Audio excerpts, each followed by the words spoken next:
इतने दिन तक वो केस जो दबा हुआ था, जो सरकारें थी, वो सरकार जो इतने दिनों तक इस केस को दबा के रखा, इन मुकदमों को दबा के रखने वाला जो सरकार थी केंद्र में, मैं कहता हूँ सरकार चलाने वाले, चाहे उसके प्रधानमंत्री हो या उस मंत्रिमंडल का सदस्य हो, वे सब भी कहीं न कहीं नैतिक अपराधी हैं, नैतिक अपराध के दोषी हैं।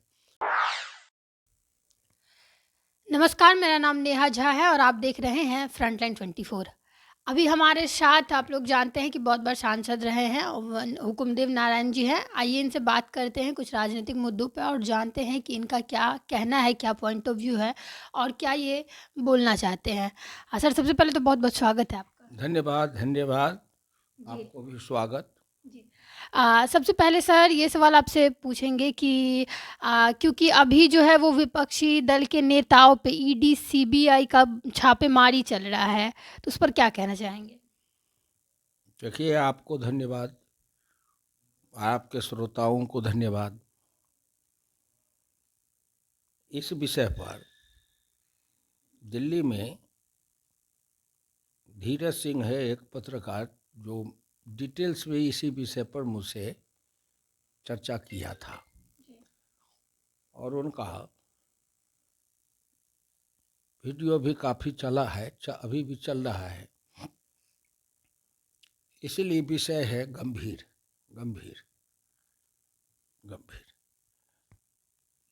क्योंकि भ्रष्टाचार अपने आप में बहुत ही व्यापक विषय है।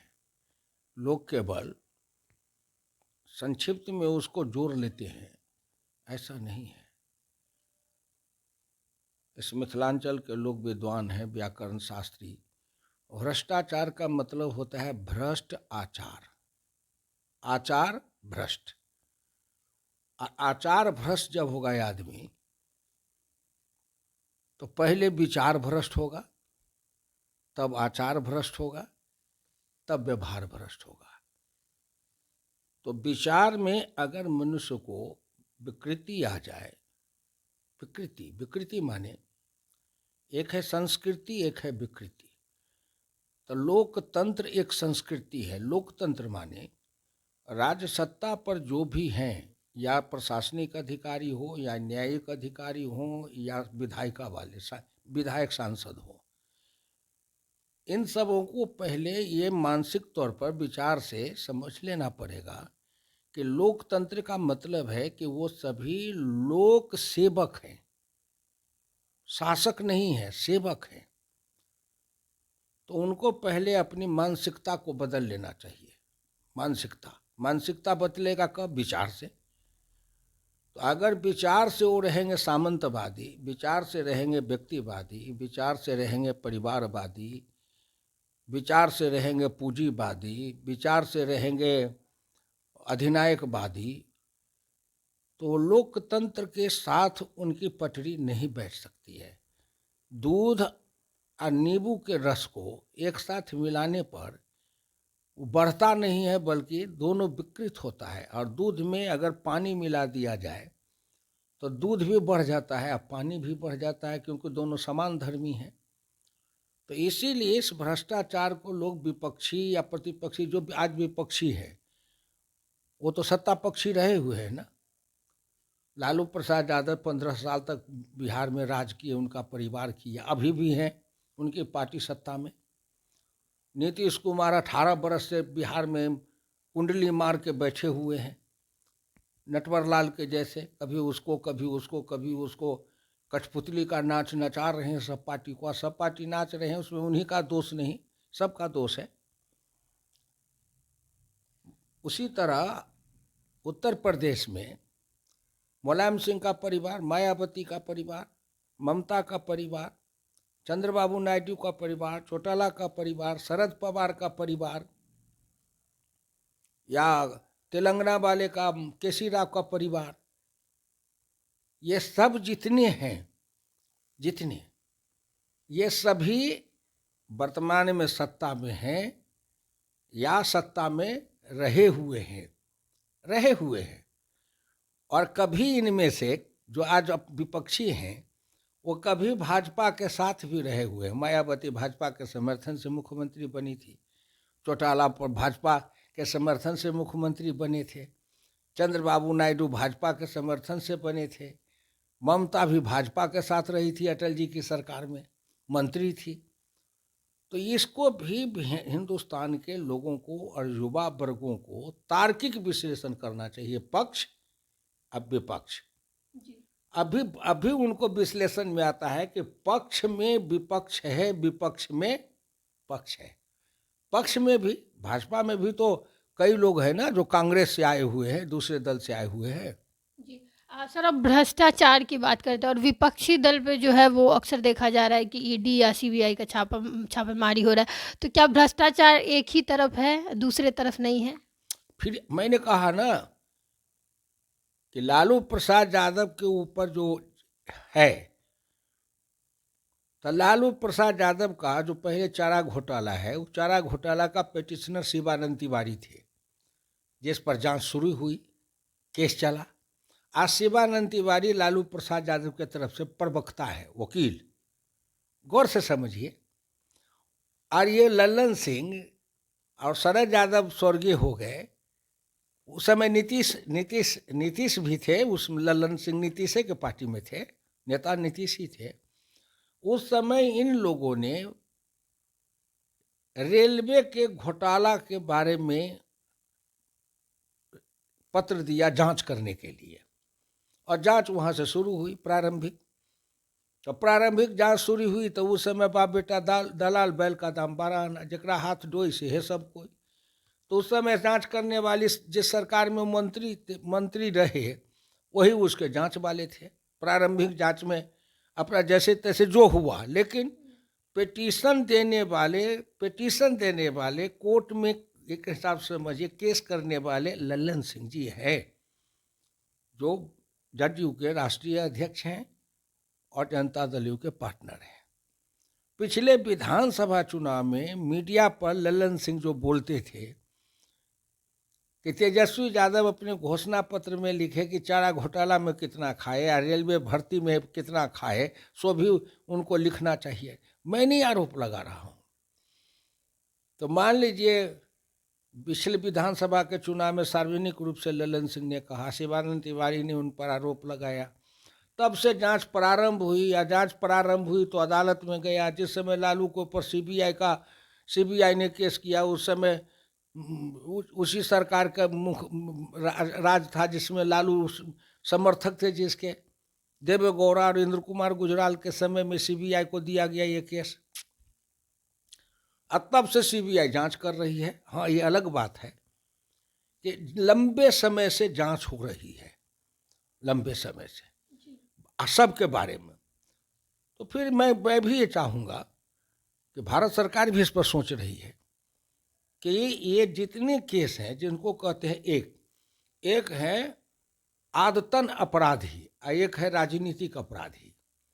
आदतन अपराधी में जो हत्या, लूट, बलात्कार करता है वो दूसरे ढंग का है, और राजनीतिक अपराध में सत्ता पर आने के बाद सरकारी संपत्ति का और राष्ट्रीय संपत्ति का दुरुपयोग करना, निजी उपयोग करना। तो उसमें पक्षपात, मनमानी, नियम की अवहेलना और रुपये का लेन देन, ये चारों भ्रष्टाचार के श्रेणी में आना चाहिए। डॉक्टर लोहिया लोकसभा में बोले थे। ये मैं 64 की बात कर रहा हूँ, ऑन रिकॉर्ड है। तो अब इनको सीबीआई और ईडी जो जांच करे, तो मैं भी प्रार्थना करूँगा, हम एक वरिष्ठ नागरिक के हैसियत से, कि पक्षपात, मनमानी, नियम की अवहेलना और रुपये का लेन देन, जितने केस हैं इन नेताओं के ऊपर, इसमें 4 बिंदु से जांच करें। पक्षपात हुआ या नहीं, अगर पक्ष के कुछ नहीं हुआ, रुपया नहीं लिया गया, पक्षपात हुआ, तो भी भ्रष्टाचार है। नियम की अवहेलना हुई कि नियम कहता है कि नेहा झा को प्रमोशन मिलना चाहिए और हम प्रमोशन किसी और को दे दिए, ये भी नियम की अवहेलना हुई, ये भी मनमानी हुई, पक्षपात हुआ, ये भी भ्रष्टाचार है। तो ये कसौटी जो है सो लोकतंत्र में बनना चाहिए, और आज सरकार को बनाना चाहिए, और न्यायालय को भी, और सीबीआई ईडी सबको, कि इसकी भ्रष्टाचार की व्याख्या व्यापकता में और गांधी जी से लेकर आज तक जिसको कहते थे सार्वजनिक जीवन की शुद्धता, कि अगर हम सार्वजनिक जीवन में हैं, सार्वजनिक जीवन जैसे राजनीति में है या प्रशासनिक नौकरी में है या फिर मीडिया में, आपका जीवन सार्वजनिक है, क्योंकि आप सार्वजनिक जो करते हैं सार्वजनिक रूप से करते हैं। तो सार्वजनिक जिंदगी में जो जीता है उस सार्वजनिक जीवन की शुद्धता और नैतिकता का एक मापदंड बनना चाहिए। ये जो नहीं है, जो बनाना चाहिए। अदालत को, सुप्रीम कोर्ट इतना कानून बनाते हैं और इतना करते हैं, इस पर भी सुप्रीम कोर्ट को स्वतः संज्ञान लेकर के इस पर एक बहस चलाना चाहिए, राष्ट्रीय बहस। सुप्रीम कोर्ट को मांगना चाहिए जो लोग इस पर अपनी राय दे सकते हैं सो राय दे, सरकार भी अपना पक्ष रखे। ये सब बुनियादी चीज है, बुनियादी। तो अब जांच हो रही है इतने दिनों से, तो लंबे समय से जांच हो रही है, तो अभी मोदी जी की सरकार है, मोदी जी की सरकार। तो मान लीजिए यहाँ मधुबनी में बहुत अपराधी था, उस पर मुकदमा था, घूम रहा था, और कोई ऐसा एसपी आया होगा जो उस चादर तान के सो गया होगा, छोड़ दिया होगा, और कोई 10 बरस के बाद ऐसा एसपी करार आया जो कांकतर हंडर लेकर के घूम घूम के कहा कि सब अपराधी को पकड़ो, और जहाँ से हो तहाँ से घींच करके लाओ, और नहीं अपराधी पकड़ाता है तो कुर्की जब्ती करो, उसका घर का सब सामान उठाओ, चौकट के बारी खोलो। तब जो कोई कहे कि एसपी तो आया है तो पक्षपात कर रहा है, अरे इतने दिन तक वो केस जो दबा हुआ था, जो सरकारें थी, वो सरकार जो इतने दिनों तक इस केस को दबा के रखा, इन मुकदमों को दबा के रखने वाला जो सरकार थी केंद्र में, मैं कहता हूँ सरकार चलाने वाले, चाहे उसके प्रधानमंत्री हो या उस मंत्रिमंडल का सदस्य हो, वे सब भी कहीं न कहीं नैतिक अपराधी हैं, नैतिक अपराध के दोषी हैं, क्योंकि उन्होंने दबा के रखा। नरेंद्र मोदी जांच शुरू किए, डंके के चोट पर लाल किला पर 15 अगस्त को इस बार कहे कि मैं सभी भ्रष्टाचारियों को, चाहे वो कितना बड़ा भी क्यों नहीं हो, उन सभी भ्रष्टाचारियों को पकड़ के मैं जेल के दरवाजे तक ले आया हूँ। अब मुझे उसमें इतनी प्रगति करनी है कि सबको जेल के अंदर घुसाना है, चाहे वो कितना बड़ा भी अपराधी क्यों नहीं हो। तो इन पर जांच है, पहले से पिटीशन है।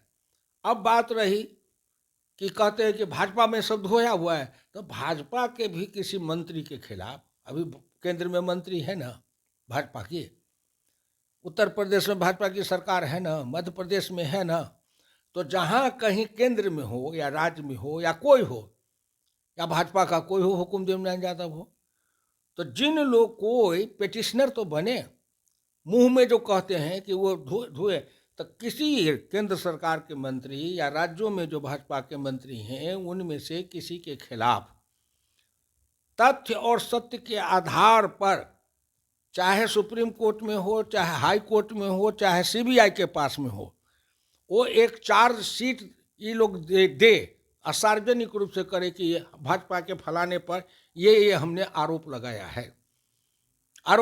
है, और ये भी कहे कि अगर ये आरोप झूठा साबित होगा तो उसके लिए मैं दंड भोगने के लिए तैयार, मैं दंडित होऊंगा। लाभे सो कहाँ कोई लगा रहे हैं, सीधे कह रहे हैं कि भाजपा में सब दूध का धोया हुआ है। तो भाई जब तक नहीं है कोई अपराध प्रमाणित है, तब तो दूध का धोया है। जब उस पर जांच हो रही है, जांच करने दो। अगर गिरभांस है तो हाई कोर्ट में जाओ। लालू यादव चारा घोटाला को कितने दिन लटका हुआ है नहीं मालूम है लोगों को। जिला सीबीआई के अदालत में किए, उसके खिलाफ फैसला, उसके फैसला के खिलाफ डिस्ट्रिक्ट सेशन जज के यहाँ किए, वहाँ उनके फैसला के खिलाफ हाई कोर्ट में किए, उनके फैसला के खिलाफ सुप्रीम कोर्ट में किए। 10 बरस 12 बरस तक तो केवल कोर्ट से कोर्ट तक इसको झुलाते रहे। अंत में जाकर के वो सबका निष्पादन हुआ न्यायिक प्रक्रिया से, तो केस की सुनवाई हुई, उसमें उनको सजा मिल गई। बीमार हैं, इस कारण अदालत ने उन पर, जिसको कहते हैं दया के आधार पर, स्वास्थ्य के आधार पर उनको बेल दे दिया कि आप जाइए, आराम करिए, लेकिन आप राजनीतिक काम से दूर रहिए, आराम करिए, आराम करिए। अदालत ने कहा तो रहे बीमार हैं, ईश्वर करे वो स्वस्थ रहे, ईश्वर करे शांति से रहे,